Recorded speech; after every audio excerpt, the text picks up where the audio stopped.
Rizal documentary. Project in History 21.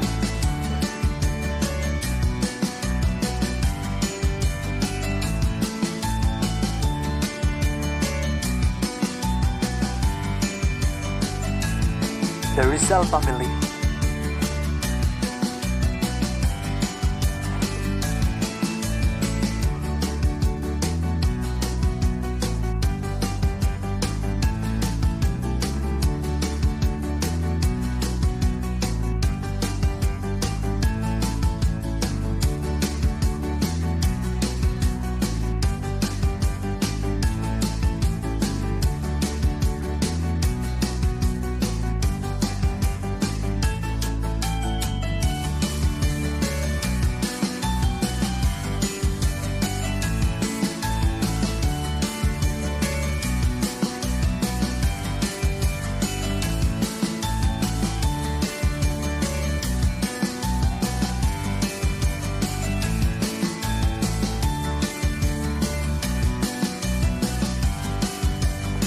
The life of our national hero.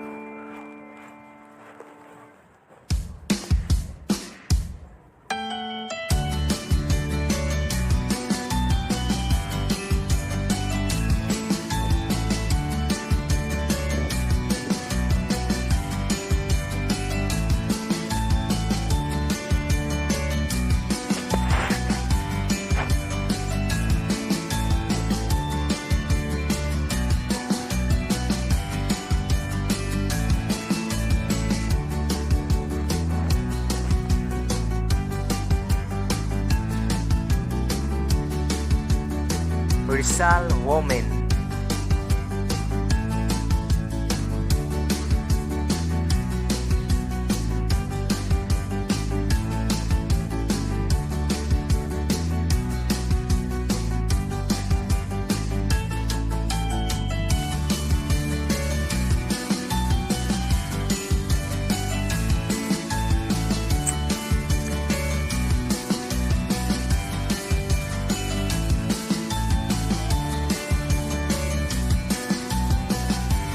June 19, 1861, Jose Professor Rizal Mercado Bayalong Sir Yolanda was born in Calamba in Philippines, Laguna Province.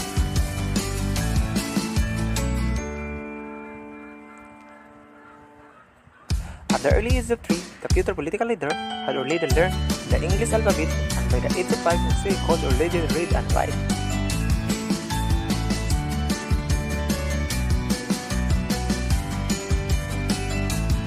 A brilliant student to become a proficient in multiple languages, Jose Rizal studied medicine in Manila.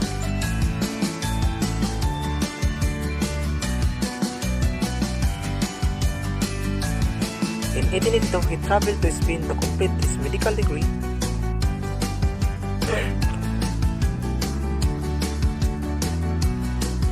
While in Europe, Jose Rizal became a part of the propaganda movement, connecting with the other Filipinos who wanted to reform.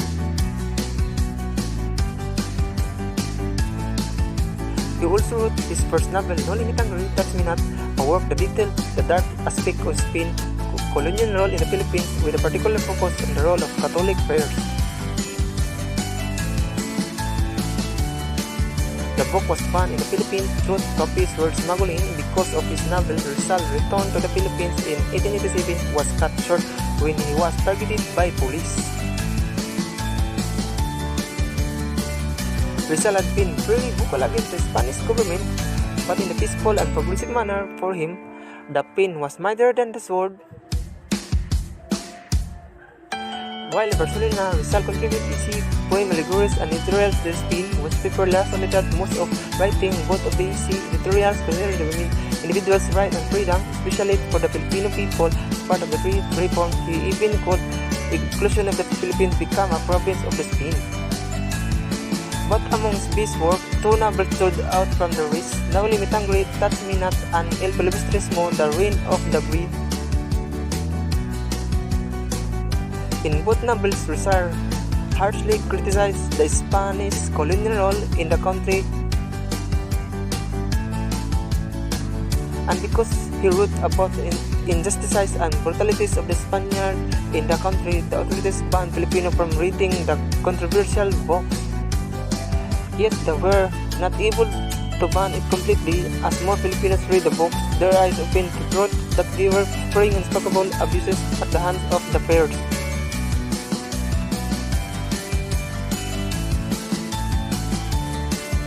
Upon his return to the Philippines, Rizal formed a progressive organization called the La Liga Filipina.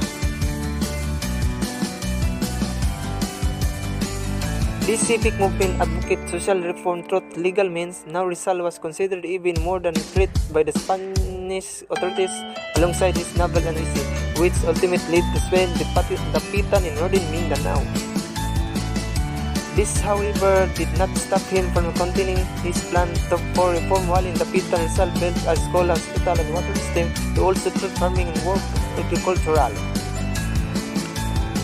In 1896, Rizal was granted leave by the Governor General Bangko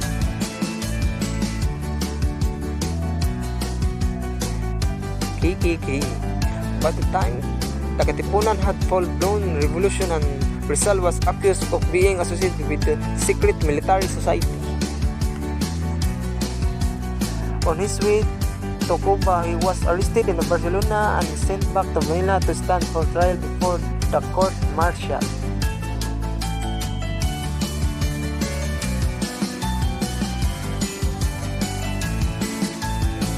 Rizal was charged with a sedition, conspiracy, and rebellion, thereof suicide death by firing squad.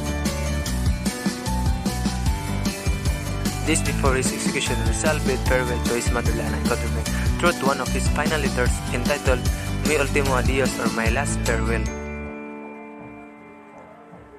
Dr. Rizal was executed on the morning of December 30, 1896 in what was then called Bagong Bayan, now referred to as Luneta. Upon hearing the command to shoot him, he pissed on squad and uttered in final breath, "Consummatum est, it is finished."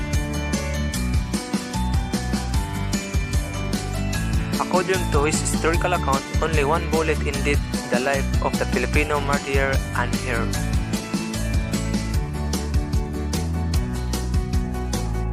Today, Dr. Rizal's brilliance, compassion, courage, and patriotism are greatly remembered and recognized by the Filipino people. His two novels are continuously being analyzed by students and professionals.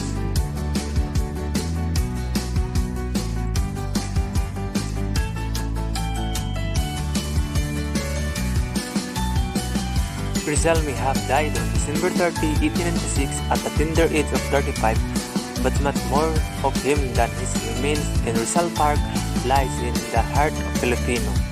He inspired the independence movement because he provided a mirror to the sick colonial society that Filipinas had become a result of Spanish colonization.